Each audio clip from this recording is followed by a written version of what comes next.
La Place du Souvenir africain est un espace de mémoire rattaché au ministère de la Culture et du Patrimoine historique du Sénégal. Elle représente un espace de commémoration des grandes figures symboliques qui ont fait l'ineffaçable mémoire des peuples de l'Afrique et de la diaspora. À cet effet, nous vous proposons e-souvenir, un concept qui a pour but de faire connaître et redécouvrir les grandes figures ayant marqué les consciences collectives. E-souvenir vous présente Mamadou Dia, le militant de l'indépendance. C'est un honneur pour moi de venir parler de grandes figures de l'histoire africaine et en particulier celle du Sénégal. Je suis très enthousiaste pour parler du président Mamadou Dia, que certains appelaient Doudou. Né le 18 juillet 1910 dans une famille musulmane de Khombol, dans le Sénégal oriental, Mamadou Moustapha Dia étudie à l'école William Ponty, puis travaille comme instituteur et journaliste avant de se lancer en politique au début des années 1940. Dia entame sa carrière politique aux côtés de Léopold Sédar Senghor. Ensemble, ils quittent la SFIO en 1948 pour fonder le Bloc démocratique sénégalais, BDS. Dia en assure le secrétariat général, grand conseiller, sénateur puis député au sein de l'Assemblée nationale française. Il devient vice-président puis président du conseil de gouvernement du Sénégal entre 1957 et 1962. Nous l'avons connu sur le tard, parce que les générations des années 1960 n'ont pas bien connu le président Dia. Nous l'avons plus connu que le président Senghor. Tout ce qu'il a fait pour le Sénégal en tant qu'intellectuel, en tant qu'un des pères de la négritude. Dia n'était pas bien connu. Nous savons les raisons pour lesquelles donc on a construit un oubli. Très récemment, je crois qu'on a commencé à lui rendre hommage. Je disais à un ami que quand je vois beaucoup de documentaires, beaucoup d'émissions sur Dia, sur RFI, sur les chaînes étrangères, je dis que l'histoire est en train de lui donner raison. Nos enfants, son œuvre ne figure pas dans les programmes. Voilà quelqu'un qui a un fervent nationaliste qui voulait, pour résumer, libérer le monde paysan, commencer le développement à la base, promouvoir le développement agricole. Dans son programme économique figurait en bonne place le développement agricole. Pas agricole seulement, le développement rural. Si nous avons la chance de regarder le très beau film fait par Ousmane William Mbaye, on voyait le président Dia aller en campagne avec ses techniciens pour toucher du doigt les vrais problèmes du Sénégal. Parce que un économiste qui s'appelait Edgar Pisani disait que l'Afrique est devenue pauvre, c'est parce que l'Afrique a oublié ses paysans. Une organisation bicéphale du pouvoir calquée sur celle de la 4e République française se mettait en place, ce qui donnait à Dia le plein pouvoir de définir la politique intérieure et des affaires économiques, alors que le président Senghor était en charge de la politique extérieure. En tant que chef du gouvernement à la tête d'un jeune État, il a entrepris des réformes volontaristes inspirées de l'idéologie du socialisme africain. L'objectif affirmé était alors, d'une part, de mettre fin à l'économie de traite et à la monoculture arachidière, et d'autre part de réorganiser l'économie rurale dans le sens d'une autonomisation et enfin de promouvoir de nouvelles relations avec l'ancienne puissance coloniale. Cette politique de décolonisation qui devait assurer l'indépendance réelle du Sénégal va plutôt occasionner l'hostilité des chefs religieux, d'une partie de la classe politique et des milieux économiques. Cette situation conduit d'ailleurs à la chute de Dia à l'issue de la crise de décembre 1962. Le modèle économique prôné par Dia mettait l'accent sur le développement de l'agriculture, du secteur rural. Nous avons eu l'occasion, quand nous étions jeunes, d'aller passer nos vacances dans les années 77-79 dans le village de mes grands-parents. Alors nous avons vu à l'époque des constructions en dur. Il y avait un contraste entre certaines habitations, certaines maisons, et le reste composé de cases en paillotte. Alors, un de mon grand-parent paternel me disait que ces maisons datent du président Dia. Dia disait que si Dieu lui prêtait encore vie, les maisons en paille disparaîtraient. C'est-à-dire que c'est pour confirmer donc l'accent qu'il a mis sur le développement agricole, la promotion du monde rural. Et c'est ça qui a été à l'origine. Donc, parce que les années de sécheresse, avec les années de sécheresse, après Dia, les années de sécheresse ont poussé une bonne frange de la population du Sénégal vers les centres-villes. Donc, avec cette urbanisation, avec tout ce que cela comporte comme conséquences négatives au niveau des grands centres comme Dakar, comme Saint-Louis, etc.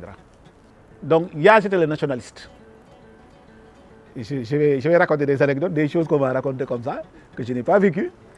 Alors, le président Dia, qui était le président du Conseil, nous reviendrons tout à l'heure sur le titre de président du Conseil, s'est rendu une fois à Saint-Louis, à Dakar Bango, pour s'adresser à des soldats qui devaient aller à Saint-Cyr. Alors, il le dit en wolof. Yéen a ngi dem tugal dëkk tubaab yi mais bu ngeen di ñëw bu leen indaale jabaru tubaab. Alors seeni doomu nijaay seeni doomu bàjjen ñu ngi fi. C'est-à-dire que vos épouses légitimes et naturelles sont vos cousines, côté paternel, côté maternel. Sinon, vous êtes responsable de leur déchéance. Pour dire que c'est un nationaliste. Venez épouser vos cousines. Donc c'est quelqu'un qui était ancré dans ses cultures. Dia, on peut dire que c'est une personnalité hybride de mère sérère de Khombol et de père Halpulaar. Donc il est un torodo. C'est quelqu'un qui était ancré dans sa culture, mais qui avait fait des études coraniques très poussées. Et quand il concevait son emprisonnement comme un décret divin. Alors, la recommandation que je vais faire à beaucoup de Sénégalais pour découvrir la personne de Dia, c'est de lire son ouvrage autobiographique, mais également l'excellent ouvrage de M. Collin, Roland Collin, Sénégal, notre pirogue, qui parle de Dia, qui parle de la trajectoire politique, de la politique économique du président Dia. Ces problèmes au sein de l'UPS, Union progressiste sénégalaise, jusqu'à son emprisonnement, sa volonté de revenir au pouvoir en créant le MDP, Mouvement pour la démocratie populaire, c'est le dernier parti qu'il avait créé, jusqu'à son retrait de la vie politique. Mais il continuait à réagir sur l'actualité politique. Il est allé témoigner au procès de Ablaye Wade. Donc il a accompagné certains leaders de la gauche, parce qu'une bonne partie de la gauche sénégalaise se sentait très proche de la vision politique et économique du président Dia. Alors, Dia était bien apprécié par certains de ses pairs africains, Houphouët-Boigny, qui avait lié un de ses voyages à la libération du président Dia.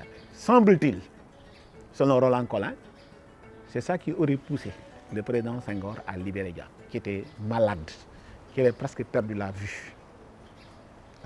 À libérer Dia, moi je me rappelle, j'étais encore jeune, libérer Dia, Valdiodio Ndiaye, Joseph Mbaye et Ibrahima Sarr. Voilà ses compagnons fidèles. Alors c'est une histoire très tragique, la séparation entre Dia et Senghor.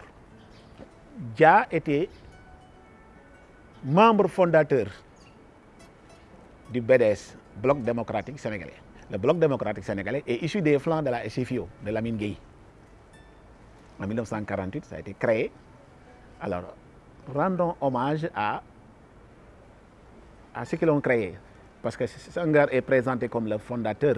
Il y avait Dia, il y avait Ibrahima Seydou Ndaw, qui est un homme politique très célèbre. D'après feu le professeur Abdoul Sow, c'est sur un lit d'hôpital que le BDS a été créé. Parce que Ibrahima Seydou était hospitalisé. C'est lui qui aurait encouragé Senghor à créer le parti, à se séparer de Lamine Gueye. Alors, il sera soutenu par un notable lébou qui s'appelle Aladji Mbaye Diagne Diagaye et Léon Boissier Palin. ce sont eux qui ont financé, qui ont aidé matériellement et financièrement Léopold Sédar Senghor à créer le BDS, Bloc démocratique sénégalais, qui deviendra plus tard, en 1957, le Bloc populaire sénégalais. Et le Bloc populaire sénégalais va fusionner avec le parti Lamine Gueye en 1950 pour donner naissance à l'Union progressiste sénégalaise. C'est ce parti qui deviendra plus tard le Parti socialiste sénégalais. Alors, Dia est un des fondateurs du BDS, donc membre. Et c'est Senghor qui était le secrétaire général, le président du parti. Mamadou Dia, le numéro 2. Mais au niveau de l'État sénégalais, Senghor était certes le président, Dia était le président du Conseil. Pourquoi président du Conseil? Nous étions dans un régime parlementaire. Pas un régime présidentiel, nous y reviendrons tout à l'heure, mais un régime parlementaire. Alors, le régime parlementaire, c'est le Premier ministre qui est responsable devant l'Assemblée. Et c'est le parti majoritaire qui choisit le premier conseiller, c'est-à-dire choisit le Premier ministre. Et c'est cette constitution-là qui confère à Mamadou Dia certains pouvoirs, comme ministre de la Défense, etc. Voilà. Maintenant, cette constitution est héritée. C'est une des copies de la 4e République française de 1946.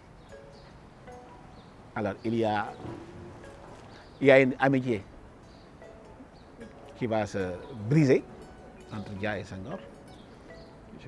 Ce n'est pas gai de revenir sur certains événements. Dia, semble-t-il, sa politique économique, son orientation politique n'était pas du goût des Français. Alors, il y a eu un combat, un dualisme au sein du parti et ensuite au niveau de l'État. Dia pensait qu'il y a la primauté du parti sur l'État. Et de fil en aiguille, progressivement, c'est ça qui amène à ce qu'on appelle la crise de 1962. Son jugement, son emprisonnement. Savez-vous pourquoi aujourd'hui vous êtes dans le monde de la culture? Dia avait choisi d'aller habiter avec les populations, ce qui explique la maison d'Outa Seck, c'est la résidence du président Dia. Voilà, donc c'est quelqu'un qui est très proche des populations. On raconte que quand il y a eu ces problèmes, il a appelé les gens pour leur dire: dans mon armoire, venez voir, il y a de l'argent, mais c'est l'argent du Sénégal. Ce n'est pas mon argent. Donc voilà, un homme honnête. Donc c'est un exemple pour toutes les générations d'hommes politiques qui veulent s'investir dans la politique. Voilà, il décède en janvier 2009. Beaucoup d'Africains lui ont rendu hommage. Donc, le premier président de l'Algérie, Ahmed Ben Bella, qui était malade, a envoyé son épouse pour venir présenter les condoléances. C'est quelqu'un qui a soutenu l'Algérie pendant la guerre de l'Algérie contre la France. Dia avait critiqué l'éclatement de la bombe atomique française à Regan, dans le Sahara algérien. Voilà, autant de choses qui faisaient qu'il s'éloignait un peu de la France. Donc, on peut continuer à dire beaucoup sur le président Dia, que nous respectons, que les Sénégalais, les jeunes générations gagneraient à connaître. Voilà. Son ouvrage, Mémoire d'un militant du tiers-monde, c'est ça l'ouvrage. Donc, publié, je crois, si je bonne souvenir, aux éditions Public Sud. Il a écrit d'autres ouvrages, mais nous gagnerions à les lire, à nous approprier les contenus pour voir quel était le programme politique et économique du président Dia. Je me rappelle à sa sortie de prison dans l'émission,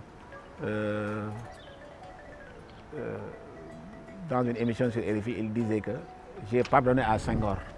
Mais quand j'ai vu ce qu'il a fait du Sénégal, Allah, il y a des choses que je ne peux pas lui pardonner. En tout cas, c'est une personnalité charismatique. Et quand on lit ses textes, c'est des textes très profonds, très bien écrits, très profonds. C'est quelqu'un qui était une personne de conviction surtout. Voilà. Donc, mais tout homme politique a ses contempteurs, c'est normal. Voilà. Donc, chers amis, on aurait pu dire beaucoup sur Dia.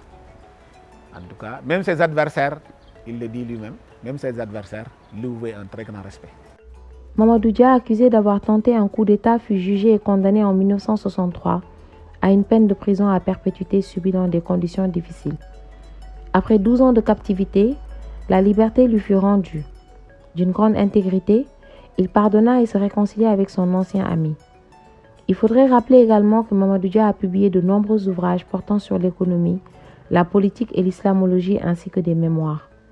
Chantre du socialisme autogestionnaire, le président Mamadou Dia a mené le combat jusqu'au dernier souffle. Affaibli par le poids de l'âge, il prenait régulièrement position à travers des sorties épistolaires dans la presse sénégalaise sur des questions d'intérêt national, continental et international. Réputé pour sa rigueur, son patriotisme, son engagement et sa piété, Mamadou Dia décède le 25 janvier 2009 à Dakar, laissant un héritage politique incommensurable aux nouvelles générations. Ce programme vous a été proposé par la Place du Souvenir africain. Merci de nous avoir suivis. Rendez-vous très prochainement avec un nouveau portrait.